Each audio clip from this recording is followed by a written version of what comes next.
Ladies and gentlemen, welcome back to Samuel Adams Returns. Those anti-federalists, yes, they did. They predicted it very, very well. Okay, they got it right.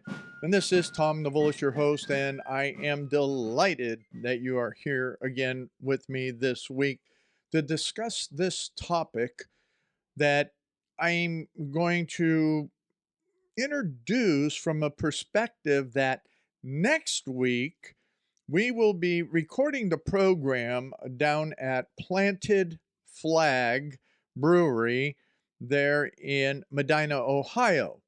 And this is in conjunction with the Liberty Business Group that has been doing some great stuff here in Ohio, trying to put together liberty minded businesses to be able to have uh, an alternative to the insanities that we're going to talk about today. And in that is that business is running the country. Business is running uh, so much. Business is coming in and running your states. And it's all about follow the money. Now, I know there is a lot of conversation out there about all of the various insanities that are going on relative to the violating, this, that, or the other aspect of constitutionalism.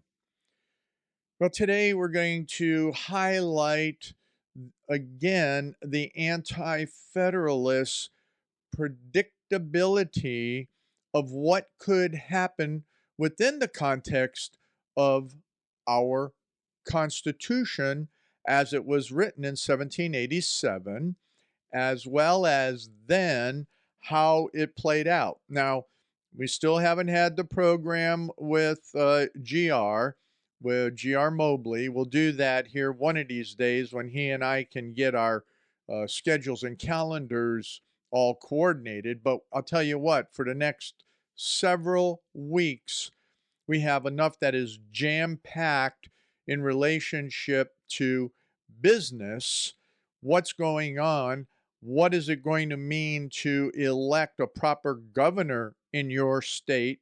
That's extremely important as far as your state legislatures as well, and local. I don't know about you, but this coming November here in Ohio, we have a lot of school boards that are up for election, school board positions. And I think it's extremely critical that those school board members are vetted and understand clearly, as I put up last week, in those states still surrounding Ohio mostly. I haven't gotten to other states just yet. Been kind of busy, jamming here, trying to drive some revenue to keep everything moving forward for our programming.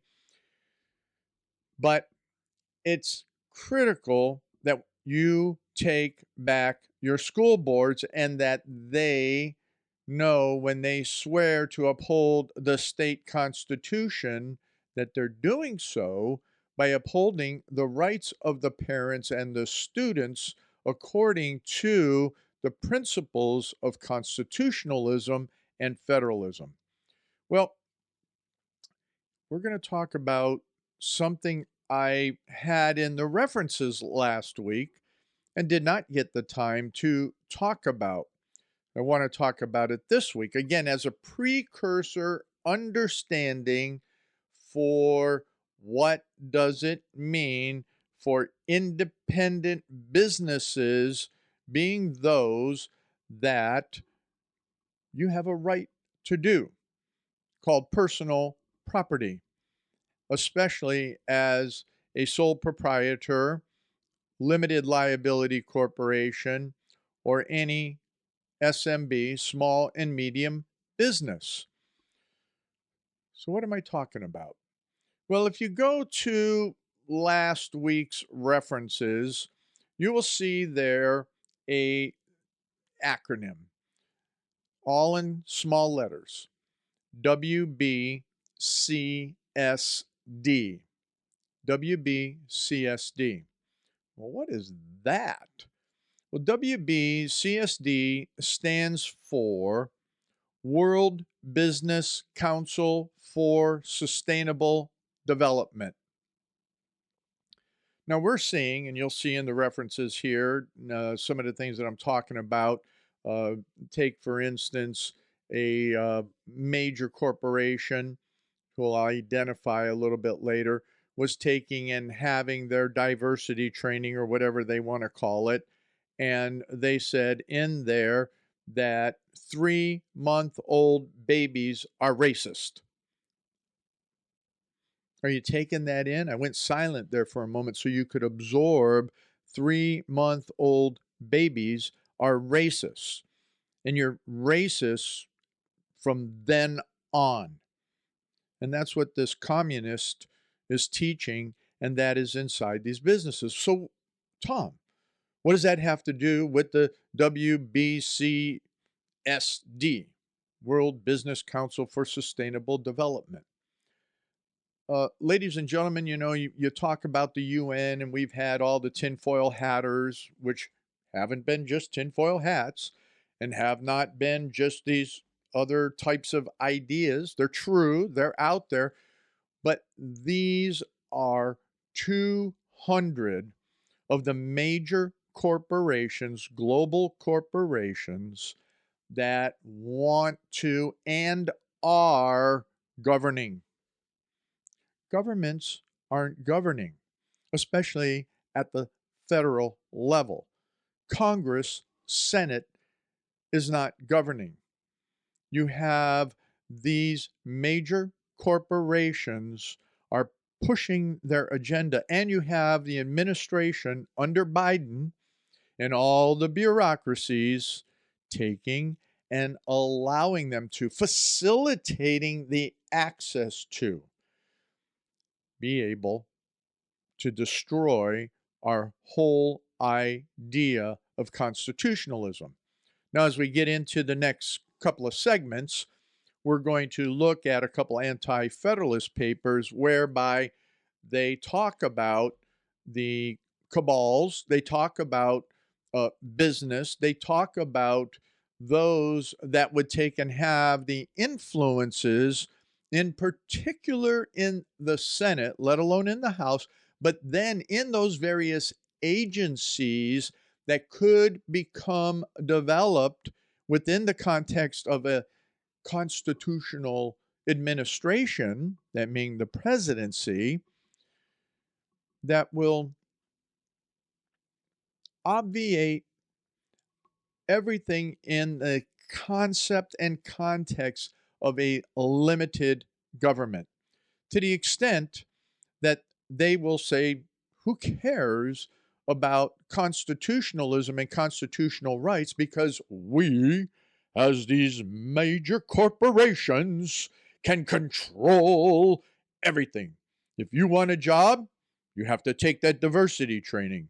If you want a job, you have to take and get the jab. If you want a job and a livelihood, you need to muzzle up. If you want to do any banking, now Facebook is launching its own bank, you have to follow all of our social order and everything that we mandate as a mechanism for you to exchange money. Wow. This is what the anti-federalist warned about. And this goes back to why it is important in education that we take it back. And the reason being is that the school systems are owned via software and computers by the likes of Microsoft, who is one of the 200 major corporations that are a part of this World Business Council on Sustainable Development. Okay, so let's talk about a little bit of an overview of who these guys are and what they're all about, and that. So They have this vision for 2025, and we'll get to that probably maybe second, third segment. I don't know. We're going to bounce it around a little bit. But how do they drive sustainable development? The World Business Council is a global CEO-led organization of over 200 leading businesses working together to accelerate the transition to a sustainable world. As global business faces new complex challenges and opportunities, our science-based approach and targeted business solutions aim to scale up businesses' impact.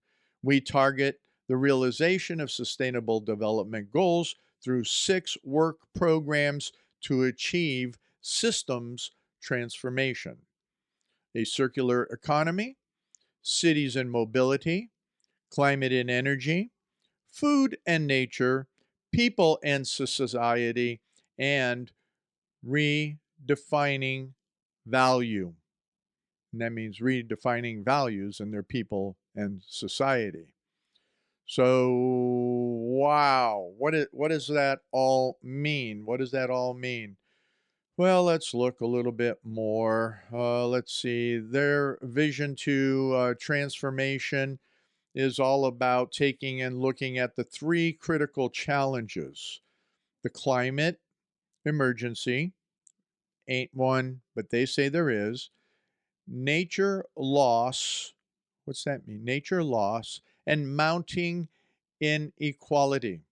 And they're using COVID-19 as the illustration for all these challenges and showing that they're interconnected. You think? And that our system are ill prepared for the shocks. As global risks continue to build, business leaders are rallying behind a bold and urgent transformation agenda developed by the WBCSD. Isn't that amazing? So the Vision 2050 sets a shared vision of a world in which more than 9 billion people will be able to live well within planetary boundaries by 2050. To achieve this vision, we need a transformation at scale, and business needs to focus its actions on the areas through which it can best lead the system transformation. The transformation map on how to transform lays out their framework, that's the 2050, Vision 2050, to guide business actions in the decades ahead. At the heart of this framework are 9 transformation pathways, actionable routes for companies to take, covering areas of business activity that are essential to society: energy, transportation, mobility, living spaces, products, materials, financial products and services, connectivity, health and well-being, waters and sanitation, and food. So this is an impact that they will have on society. On society. To move beyond business as usual, accelerated transformation necessary, business leaders must adopt 3 mindset shifts: reinventing capitalism that rewards true value creation, focusing on long-term resilience, and taking a regenerative approach beyond doing no harm. So what you have in this last minute, and we'll cover it in the next segment when we look at what the anti-federalists were talking about in particular, is that these 200 plus companies have turned into the what do I always call it? That what the East India Trading Company of globalism. This is what we fought a first American restoration over. This is what our Declaration of Independence was all a rationale for. So if we want to save the Republic, we need to clearly understand the evil of these 200 companies, and we need to come up with the alternatives that we'll be talking about in the next segments, and we'll be talking indirectly about next week. Come on back. Ladies and gentlemen, welcome back to the second segment of Samuel Adams Returns. Those anti federalists, they predicted it well. They got their predictions right. Now, as we take and look at businesses in particular, in what is going on, especially these 200 global businesses, we have to look back at what they predicted could happen under the Constitution of what, 1787, if states did not fight for their sovereignty and rights. So, with the segment here, what I want to remind you of how critical it is to understand your rights under your state constitution, how critical it is for you to take and to work until exhaustion comes over you at the local level to take back every board in your county, all your township seats, and your school boards in particular, any elected office. It is critical that if you cannot get elected, that you work tirelessly to hold those elected accountable, and in particular, those that call themselves Christians. And Christians, those, especially you evangelicals, and many of the lackluster reformed, need to get yourselves in gear and to fight evil. And to fight that evil, it is to be able to apply every aspect of the gospel to every aspect of your life, and that includes the what? The realm of governance, governing yourselves, governing your family, and taking and working in the realm of local, county, and state governance. And remember, school boards are all about governance. So if you're not doing something with that, then you are failing. Now, one of the modern comments and aspects of what's going on is an article that I recently read. Kath saw something the other day on it. Is that Judicial Watch, what they found through taking in the getting the Information Act, is that the CDC records show teachers' unions gave the guidance to the CDC director on school COVID restrictions. Now, wait a minute. This is supposed to all be based on science, but when you're taking and you have a teachers' unions, which we know the teachers' union is communist, period, goes back for years and years and years. Do your homework. You can take and slam on me for making that statement all you want, but the fact remains. Now, it doesn't mean that all the people in the teachers' union are communists. No. But I'll tell you what, at the national level, and that they are. So there is a 12 pages of record showing the American Federation of Teachers and the National Educational Association influenced the CDC around this whole nonsense of COVID and schools and education. Oh, well, that is all part of what I just mentioned in the first segment, is that these unions are very tied in with these major corporations. They have this symbiotic thing going on. Hey, if what you're doing, you know what? I'm a business. I'm one of those major 200s. I hate the unions, but look at Amazon. Oh, look at all of the others that are out there on the major corporations. You can take and go to that website and see who those 200 are, and many of them have unions. And those unions, and especially the influence that they have with those teachers' unions, are the ones that are pushing the control over you. Now, let's go here because we only have 10 minutes left in this segment and we want to cover other things. But Look at that article. It's in your references at samueladamsreturns.net, and you'll find it very interesting. Oh, one of the other things I wanted to mention real quickly, because I mentioned it in the title of the program, is about transhuman. In the references is a link to Ray Kurzweil's um, website and an article written by a Terry Grossman. And Ray Kurzweil has been around for, oh gosh, a number of years. And his original article on this was back in 2001. Now, I've read Kurzweil's whole theory and philosophy on transhuman when it first came out.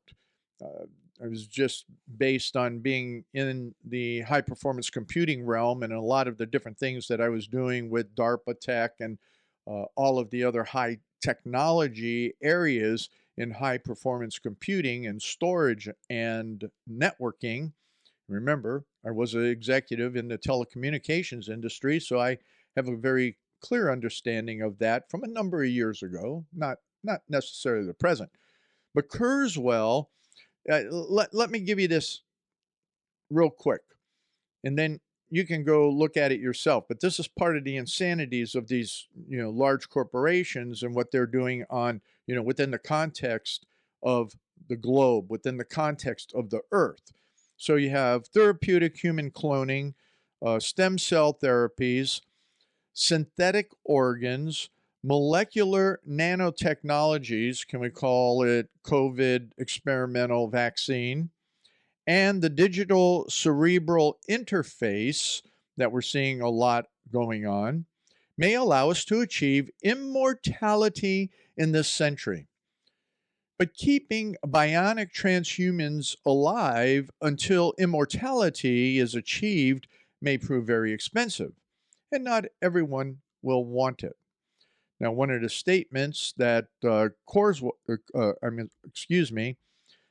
Kurzweil makes is that he's looking at this whole thing as in a relationship to his age category at the time that he wrote this. He defines what he means by a singularity in the whole idea.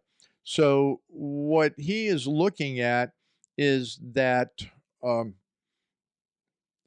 you're looking at eternity. What you're really looking at is the matrix. You have to look on this as in the article itself, because here is something simple that you Christians need to understand, and this is what's going on with these 200 major corporations.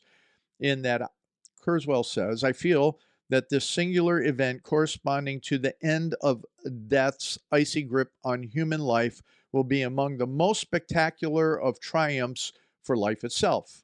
This day that death dies will join together with the day that life took its first breath as the two most important dates in the history of the life of our planet.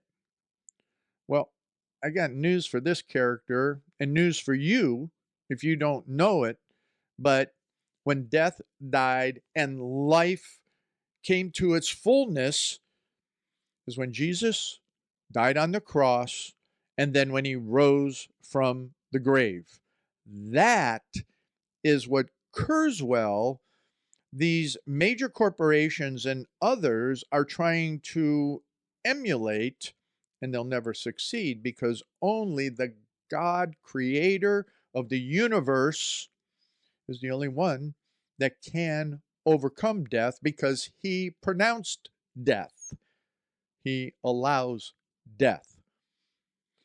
And only through Christ can death be overcome. So this whole idea of all of these other things on machines, intelligence, and the matrix, forget it. Okay, so we will have to carry over into the next segment because I got carried away with that, but I thought it's extremely important to understand, because those are some of the driving factors on the experimentation with the nanotechnologies with the COVID shot, not just the things that you hear a lot of other people talk about. Look, I don't care about the scare tactics on this stuff. I want you to understand some of the underlying roots of it. And it is these corporations that think that they can run the world instead of you as a sovereign individual, especially you that understand where you are before the living God. All right, let's jump over here a little bit into the anti federalist.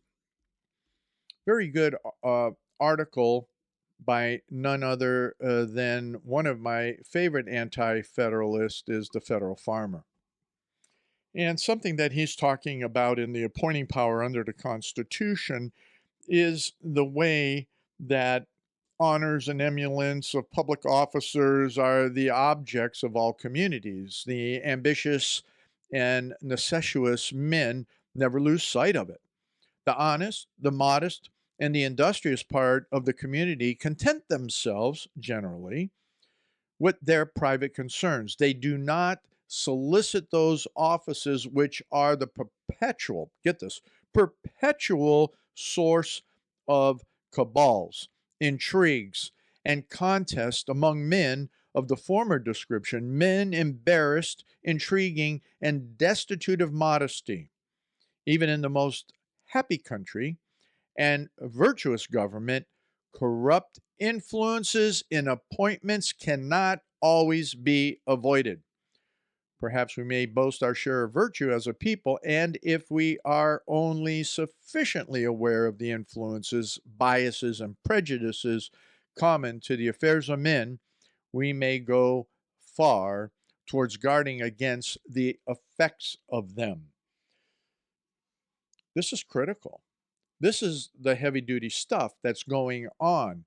When you take and you look at every aspect of that which is happening in the Obiden administration, in all the bureaucracies, in all of the ties to the businesses, the major corporations, and how even the unions, as we just talked about, are influencing the government. Look, the National Institute on Health are not there to take and deal with real problems. What they're there to do is to take and fund businesses, the pharmaceutical companies, to take and then they become influenced by those entities. So, gosh, this was all predicted.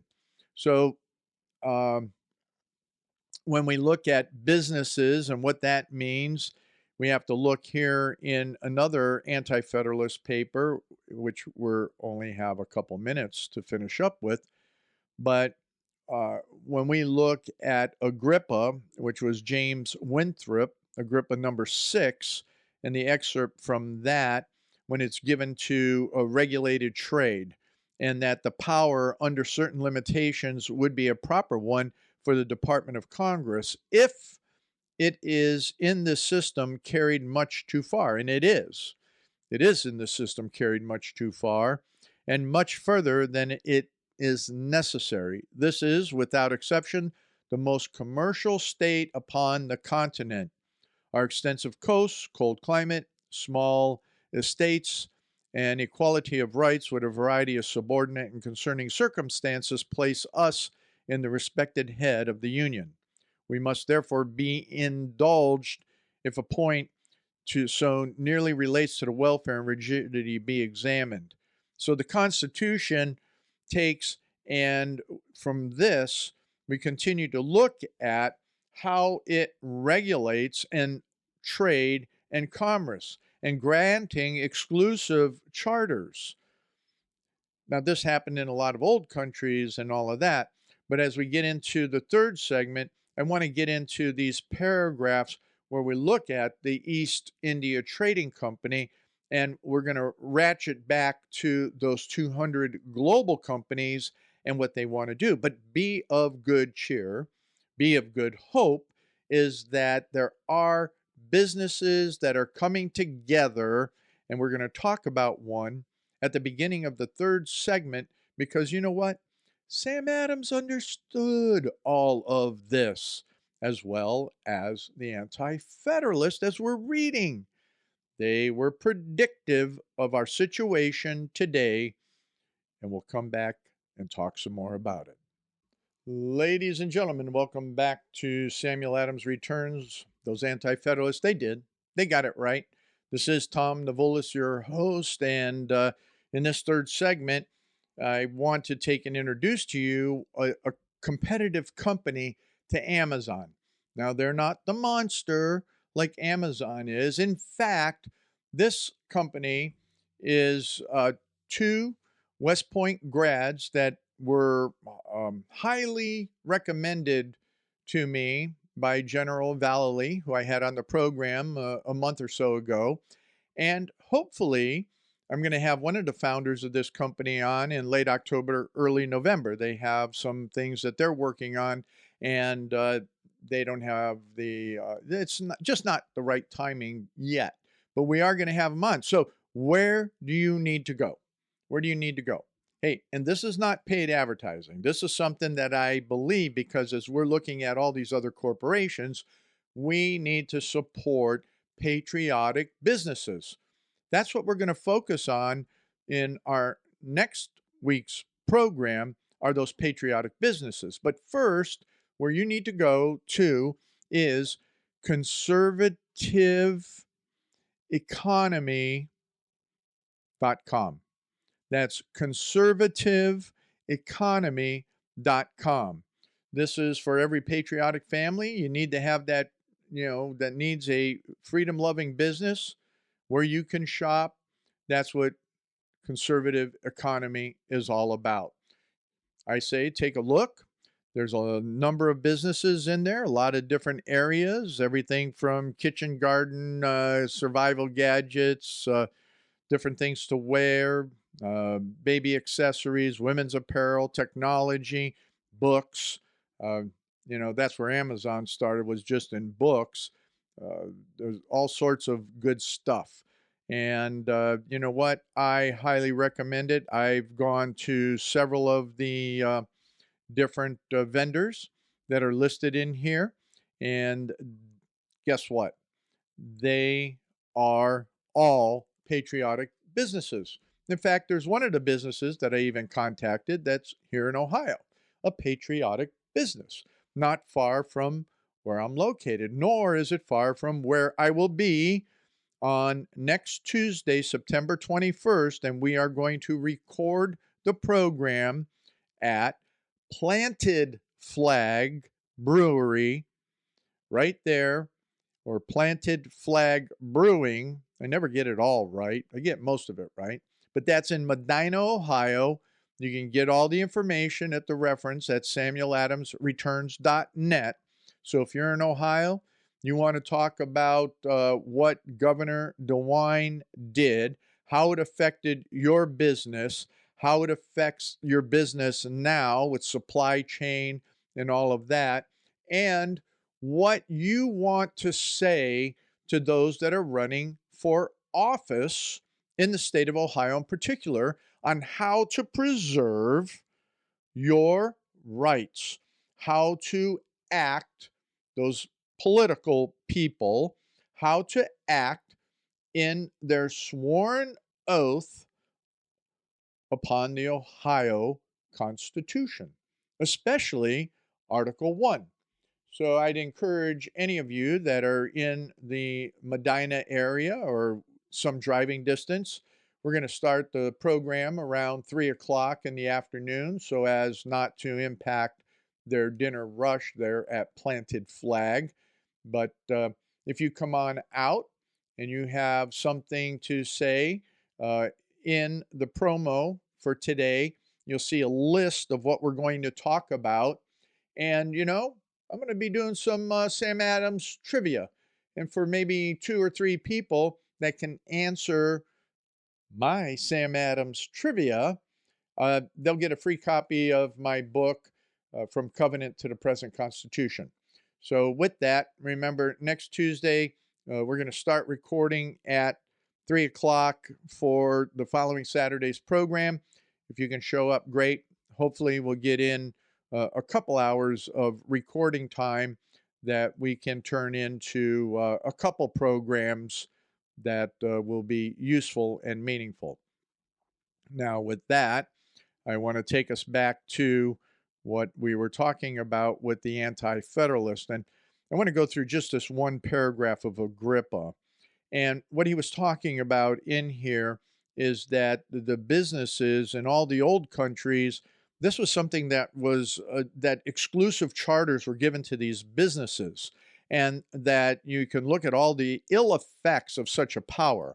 Holland carried it in, exercised it further than any other state, and we see that at that time in history. The reason why that country has felt less evil from it is that the territory is very small and they have drawn large revenues from their colonies in the East and West Indies.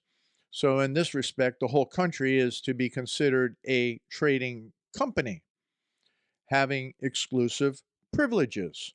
Now, that's what America is turning into, is a trading company, especially with these 200 major corporations.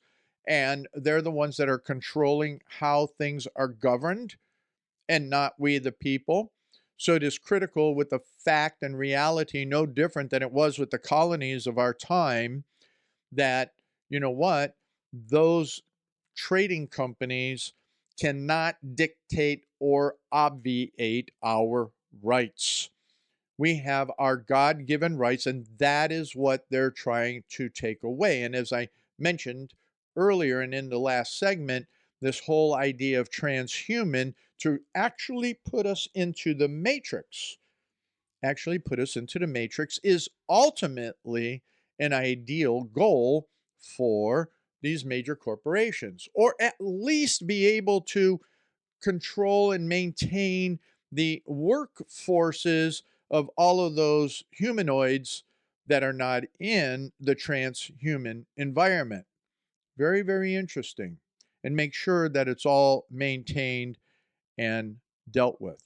So the colonies are large in proportion to the parent state, and that with that, the whole of that parent state makes a lot of gains.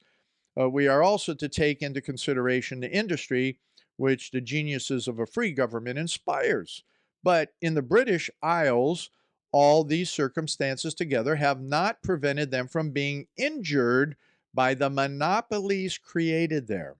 Individuals have been enriched, but the country at large has been hurt.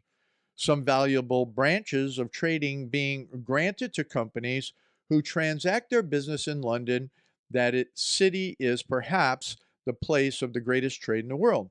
But Ireland, under such influences, suffers exceedingly and is impoverished, and Scotland is a mere byword. Bristol, the second city in England, ranks not much above this town in population. These things must be accounted for by the incorporation of trading companies. And if they are felt so severely in the countries of small extent, they will operate with tenfold severity upon us who inhabit an immense tract and living towards one extreme of an extensive empire, shall feel the evil without retaining that influence in government which they may enable us to procure redress.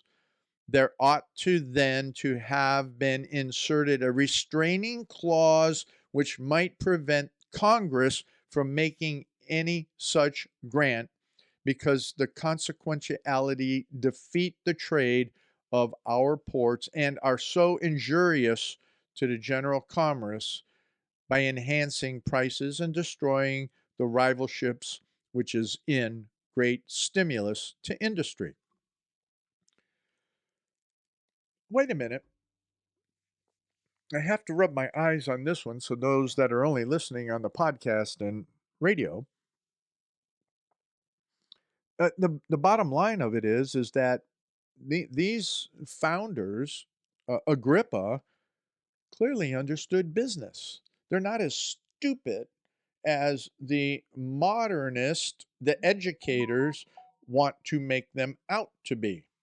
No, they understood all the principles of business, all the principles of morality, all the various principles that are confronting us today.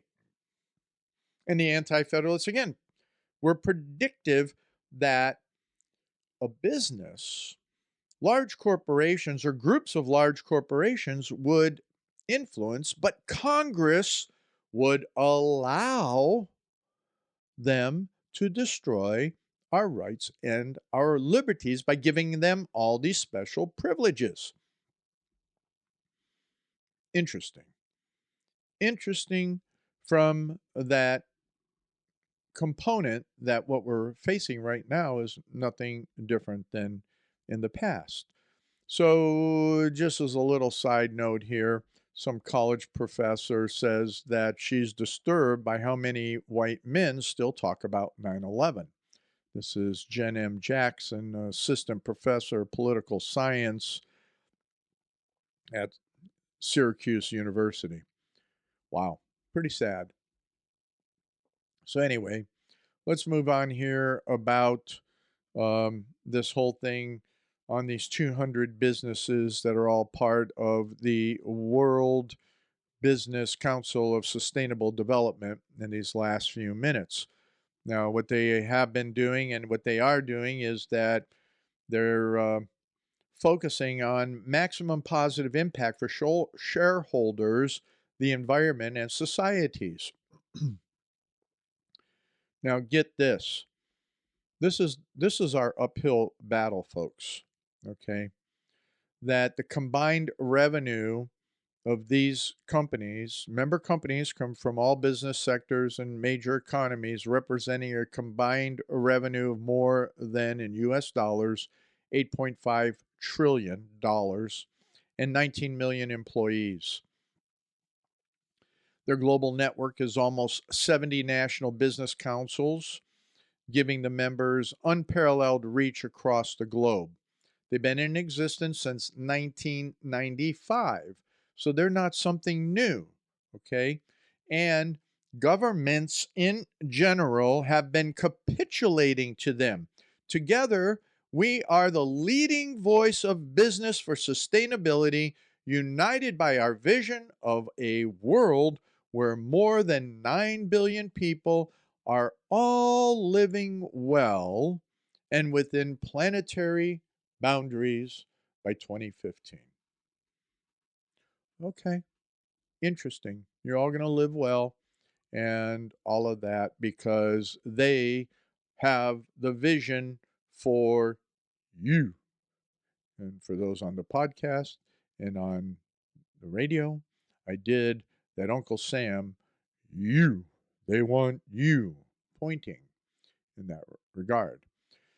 So there's a policy brief driving the transition to a circular economy. What does that mean? How does that come together? Um, when you're looking at this, I'll tell you, it's just interesting. And that's why we have to have the patriotic economy. We have to drive to the patriotic economy. That is why I am doing what I'm going to do and work with the local Liberty Coalition, who will be taking and facilitating next Tuesday's meeting. That's why we need to support what? The conservativeeconomy.com site.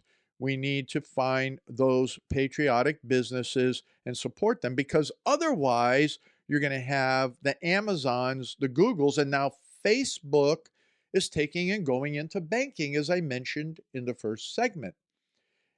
What does Facebook need to be doing in banking? Well, how about a patriotic bank? Whatever happened with doing that?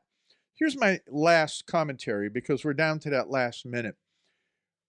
I appeal to every evangelical, anyone that says they're a Christian.